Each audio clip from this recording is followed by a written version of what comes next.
am going to do a very unique episode again.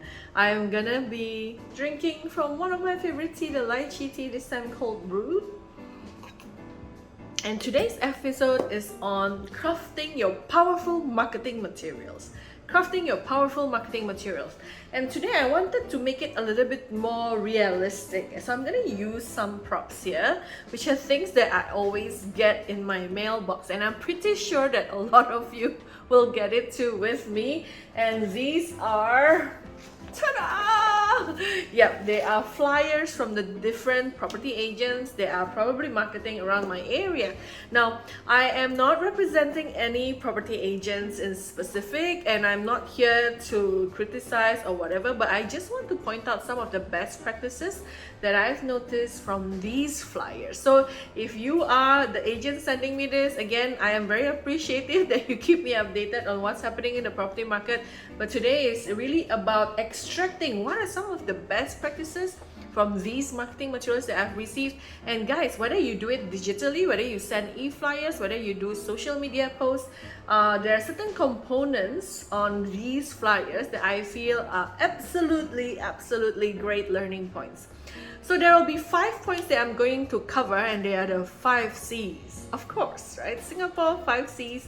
And the number one, the first C is about having a clear target market. And as I showed you just now in a glimpse, there are many flyers, but there's one particular flyer that shows District 19. So you see what happens is this guy all is just saying, hey, you know what, you just have to trust me, and we are very good at this. But this one particular guy positioned himself as a specialist in Hougang, Punggol and Sengkang area, District 19. So that caught my attention for sure, because he was very clear in terms of zooming in. Hey, this is my target market. If you are interested in this area, I'm your guy. And obviously, a lot of the times, if we are property buyers, property sellers, or renters, or like if we take interest in this, I would feel more comfortable dealing with a specialist in an area. It's like if you have an ailment in a certain part of your body, you would be more reassured to deal with a specialist that really knows about that part of your body than anything else. Am I correct? Like if, let's say, you are having issue with your internal organ, you wouldn't want to go to a skin doctor. Yeah, so you get my idea. So this is one best practice where they show very clearly, hey, you know what, I'm specializing in this district, so if you are in this district, I'm your guy. So that is great. So this is one, which is to have a clear target market. The second thing that is very interesting is this about capturing the prospect's contact details. Now obviously, when you send flyers, unless the prospect reacts to you, unless the people who receive the flyers send you something or participate in something, you won't really get their details until they contact you.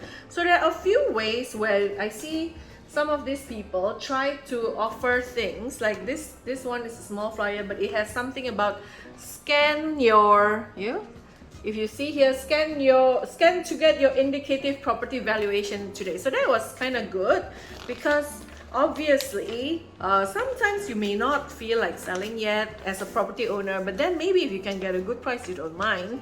And because of that, when you give offers like that, this is another one. You scan this thing or send an SMS, and then from here you can get your indicative valuation in minutes. SMS your name, address to this number, and then they will give you the valuation of your property. So that's kind of interesting. Obviously, when people are curious, they just want to test, they will send these agents their contact details, and voila, now you can keep contacting them or updating them, or you can do your SMS marketing or any other ways that you can market through that. So that I thought was quite a good strategy to capture your prospect details so that you can continue keeping in touch. The other one on the same strategy is this. They showcase a very nice picture, 5-star staycation. Wow!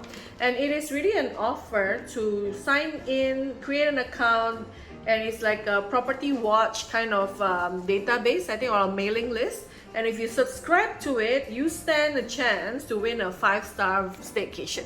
Now, when everyone is so deprived of holiday, I'm pretty sure that the staycation is quite attractive, don't you think? So I thought that was quite ingenious too.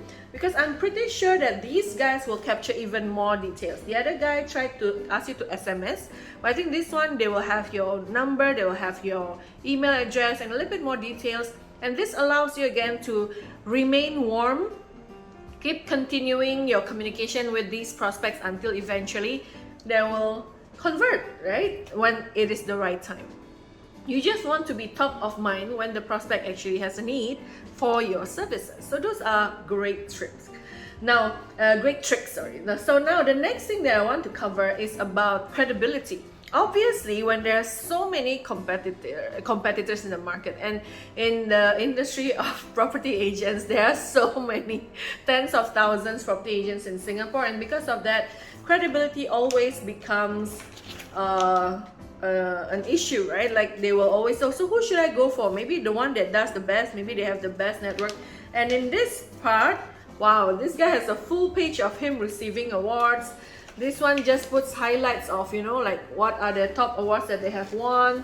But I think almost all of them, like this guys as well, you know, the top achievements, them receiving awards. So those are all good. A lot of the track record of how much they managed to sell the property at, those are also good. The other way to bump up the credibility is obviously testimonial. So which one is it? So this one has quite a lot of testimonials, you know. So this also showcases that, hey guys, we are pretty good. A lot of our clients are happy with us. So those are all good, but I will have a slight comment on how much of this space, because obviously this is the space that you pay for, right? You have to spend money to print this, to design this. How much of it should go into your credibility showcasing? Because I feel that there is a balance between, hey guys, I'm capable and I can deliver, to, oh guys, this whole flyer is all about me and my achievements. Because clients eventually care the most about what you can do for them. And if you are a great achiever, yes, but it may not be necessary to showcase one whole page of you receiving the award. Yeah, we get the idea. You are good, you are capable, that's it. What else should I know about you? Yeah, so that's on the credibility front. Either do all this award-winning thing, testimonials. I think at the end of the day, the track record speaks for itself. So when you can show that you transact at very good value, those are selling points on its own. So that's one. The next thing that I'm gonna cover is about content design. Now, everyone on this thing has different kind of style. Like this guy has thicker paper, but it's a smaller flyer, and because it's a smaller flyer, there's not much space to put everything. So he really tries to jam everything, and sometimes it's hard to see all those things. This one is quite cool. If you look at this, it's quite a clean look, and there are some images that really capture attention, like the staycation. They also have this kind of customer journey thing, which I'm going to talk about later. And instead of one long list of property transaction, they put up the images, so people get to see what kind of things that you can expect and what the houses look like, sort of, and you can compare it with their property. Let's say compare it with this, where it's just a long list of numbers and text. Which one do you think is more attractive? Will catch your attention? So for me, I am a visual person, and I believe that I would say right now majority of people are more visual. So I cite pictures compared to long text. I don't know about you, but that is for me. So the content design, how much proportion do you allocate to things? And because like I say, the space costs money, right? So let's say this one is a very big picture of your face. Okay, that's good, I suppose, but again, if it's not accompanied with other things that help you sell yourself, then that will not achieve its objective. And last but not least is the customer value proposition. So what do I mean by this? At the end of the day, when you have so many choices, so many agents offering the same thing and claiming to be able to do the same thing, having great service, being able to transact at good value, it also helps to sort of let your prospects know what is the value proposition to be your customer in particular. What can they expect from you? So on that note, I have two that I really like, which is this one pager guy. So this one pager guy sort of showcase how he achieves his results. Yeah, so he mentioned about he has in-depth knowledge of advanced digital marketing, professional styling, and hence they get optimal selling price.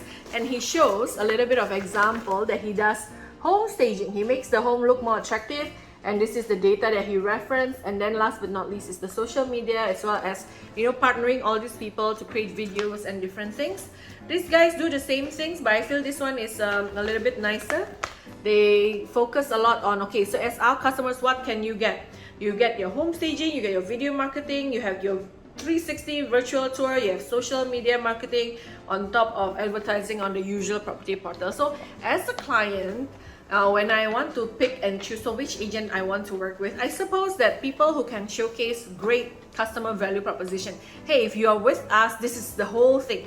You don't just get me marketing your property, but we will publicize, we will go out there, we will push your visibility in the market, and we're gonna do the extra mile to make sure that your property gets sold. So these are quite impressive. Overall, I think this one is my favorite because again, a lot of visuals, enough amount of credibility, highlighting how the prospect journey will be. There's a very strong draw for you to keep in touch because people will sign up for this market watch thingy. And yeah, I thought that that was a very, very well done flyer. Whether you do it again on paper, I guess they want to do it on paper to make sure that people receive it. You have no choice, right? Every week you check your mailbox and you have to see all these flyers. But again, you can do this on your digital campaign, you can do this on your landing pages. It's the same principle. So let me just do a quick recap again on the 5 C's of crafting your powerful marketing material. Number 1, you want to have a clear target market. You don't want to just target anyone and everyone. When you can say, hey, I'm a specialist in this, and that's your target market, they are more likely to want to buy. Number 2 is to have ways to capture your clients, capture your prospects' details, right? A way to remain in touch. Number 3, I talk about credibility. Number 4, the content design and layout to make sure that you have enough things to capture the audience attention through your design. And number 5, which is I would say the most important thing, is your customer value proposition. What do you have to offer that other people can't offer? What do you have to offer that makes the customer feel, yes, you are the one because you have solved all my problem and you give me all that I need. So again, I hope that is useful for you. If you like this episode, please feel free to comment, tag people who might like it. If you have property agent friends, feel free to tag them on the comment of this post, and I would love to talk to them if they ever need help. And at the end of the day, yes, please still take care, stay safe. Just because we can dine out again doesn't mean that we should be irresponsible. So please take care so that the numbers in Singapore remain to be under control. And I will see you again next week. Ta-ta!